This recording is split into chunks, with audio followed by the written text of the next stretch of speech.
FIFA ലോകകപ്പിൽ സ്വീഡനെ തകർത്ത France pre ക്വാർട്ടറിൽ സ്വീഡനെതിരില്ലാത്ത 3 ഗോളുകൾക്കാണ് തോൽപ്പിച്ചത്. കിലിയൻ എംബാപ്പയ്ക്ക് ഇരട്ട ഗോൾ. ബ്രാഡ്ലി ബാർക്കോളയാണ് മൂന്നാമത്തെ ഗോൾ നേടിയത്. ഈ ലോകകപ്പിൽ ലയണൽ മെസ്സിക്കൊപ്പം ഗോൾ വേട്ടയിൽ 1-ാം സ്ഥാനത്താണ് ഇപ്പോൾ എംബാപ്പെ. അസർ ബിൻ നസീസ് ചേരുന്നുണ്ട് വേൾഡ് കപ്പ് ഡെസ്കിൽ നിന്ന്. അസർ, ഗുഡ് മോർണിംഗ്. ഇന്നലെ രാത്രിയിൽ പുലർച്ചെ നടന്ന മത്സരത്തിൽ ശക്തമായ ആധികാരികമായ ഒരു വിജയം ഫ്രാൻസ് സ്വന്തമാക്കുമ്പോൾ ഒരു വശത്ത് എംബാപ്പെ ആ ഗോൾ വേട്ടക്കാരുടെ റെയ്ഡിൽ ആ ഒരു റേസിൽ മുന്നിൽ നിൽക്കുകയാണ് മെസ്സിക്കൊപ്പം.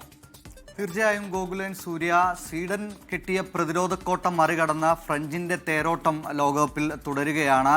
സ്വീഡനെ എതിരില്ലാത്ത 3 ഗോളുകൾക്ക് തോൽപ്പിച്ച റൗണ്ട് ഓഫ് 16ലേക്ക് പ്രീ ക്വാർട്ടറിലേക്ക് ഫ്രാൻസ് യോഗ്യത നേടിയിരിക്കുന്നു. ആദ്യ 15 മിനിറ്റുകളിൽ കാര്യമായ മുന്നേറ്റങ്ങളോ അല്ലെങ്കിൽ ആക്രമണങ്ങളോ ഇല്ലാതിരുന്ന ഒരു മത്സരമായിരുന്നു.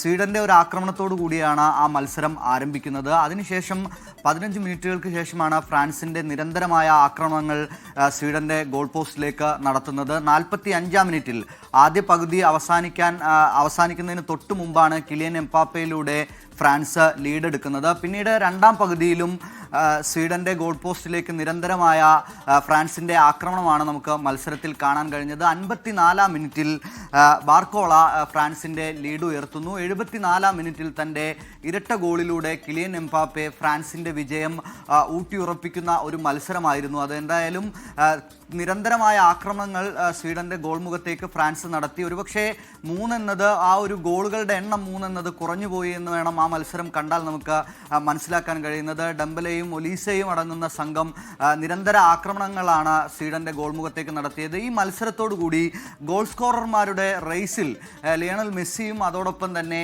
എംബാപ്പയും തമ്മിലുള്ള ഒരു അന്തരം വളരെ കുറഞ്ഞിരിക്കുന്നു. രണ്ടുപേരും ഇതിനോടകം 6 ഗോളുകൾ ഈ ലോകകപ്പിൽ നേടി തുല്യത പാലിക്കുകയാണ്. അതിൽ തന്നെ 2 അസിസ്റ്റുകളും 6 ഗോളുകളുമായി നിലവിലെ സാഹചര്യത്തിൽ കിലിയൻ എംബാപ്പയാണ് മുന്നിലെന്ന് പറയാം. തൊട്ടു പിന്നാലെ ലയണൽ മെസ്സിയുണ്ട്.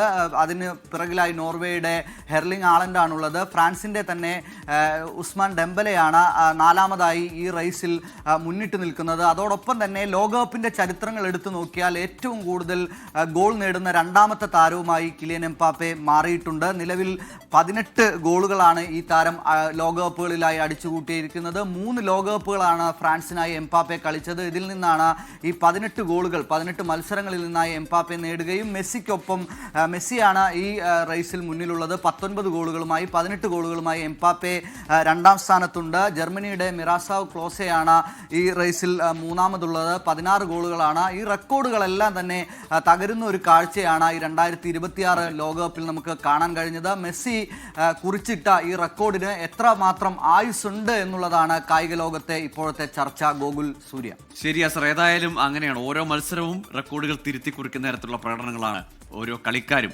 പ്രത്യേകിച്ച് മെസ്സിയും എംബാപ്പയും തമ്മിലുള്ള ഏറ്റവും കൂടുതൽ ലോകകപ്പ് ഗോളുകൾ എന്ന നേട്ടത്തിനായുള്ള മത്സരം തന്നെ അത് വളരെയധികം ആവേശം നൽകുന്നതാണ് ഈ ലോകകപ്പിൽ.